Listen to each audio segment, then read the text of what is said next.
What are you feeling about 2023 yourself then? Okay, the players will be taking a break at the minute. They'll be coming back. Do you know exactly when they'll be coming back? We do, yes. They'll be coming back early November. So, yeah, well, some will. Obviously, players in the World Cup were given an additional break. And obviously, other players that we've signed, they're still involved in playoffs at different levels. So, we've got to have empathy and make sure that they do get a rest and a recovery period before they start pre-season, because it'll be very intense with the pre-season.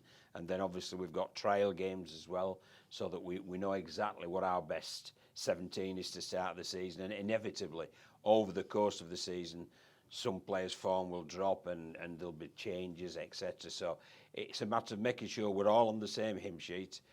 We're all singing from we're all singing from the same tune, and we make sure that we really do apply ourselves. And it's going to be tough to get in the team next year.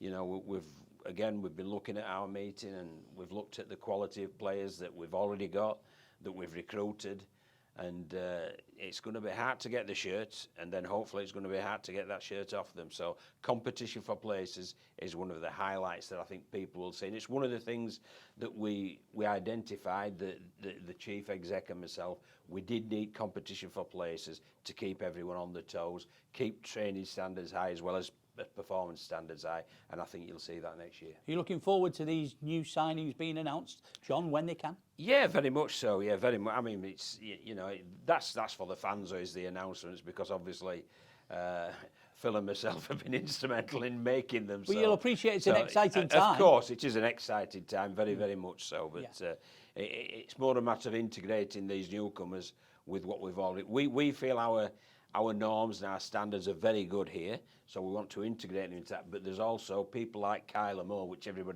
he's got really high standards with not only his on-field performance, but also his off-field, how he carries himself in that way. So, and that's very, very important, because we have got a number of young lads. We spoke about the Bradford game, and 1 to 6 in Bradford, all the three quarters and the one of the half-backs, although Matty Smith put the average age up, they were all 24 or under. And that's very, very exciting indeed for the fans going forward and for the club going forward. John, can you give us a coach's insight and an experienced coach's insight into pre-season? Because those of us who've never done one, we turn up for the first match of the season and we think, well, they probably turned up with John and they've started lifting some weights, and then they're ready to go just after Christmas. It doesn't work like that, does it? No, it doesn't work like that. And how crucial is it, John? Oh, vital. In your career, is it? Yes, it's vital. It really is, yes. And every coach always says they've had good pre-season, but the only time you know if you've had a good pre-season is what follows it. And, they'll come back, and obviously there's lots of team meetings, there's lots of video work, there's lots of weights, there's lots of off-feet conditioning, there's lots of running conditioning, and there's also skill development, decision-making development, and your team structures to put together. So, that's what takes place in pre-season. So it's a very, very busy time. It's a very intense time. The nights are long. A part-time team, they go to work and the nights are long before they get home.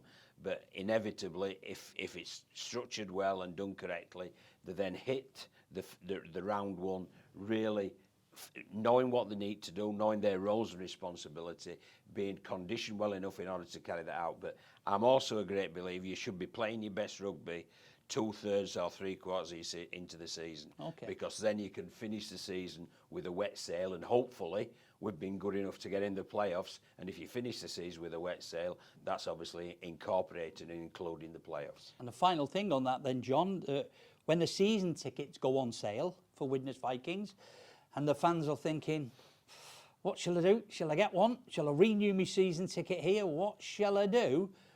What commitment do you and your squad say to the fans who are getting ready when the season tickets are ready? Well, I think Paul Rowley, I think he made a great statement with regard to the connection between the Salford Red Devils players and the fans, and obviously they've achieved greatly, haven't they, this year? And they've said, give us your heart and we'll give you ours. And I think any fans that sees the player trying the heart out for that jumper, I think they'll jump on board with them. And I think that's the synergy that you need between fans and players. And hopefully we'll get that, and we'll get it in abundance, because I'm certain there'll be a lot of people who feel quite excited about how we finish the season, quite excited about the new recruits, and they'll really be looking forward to 2023 with a very positive mindset.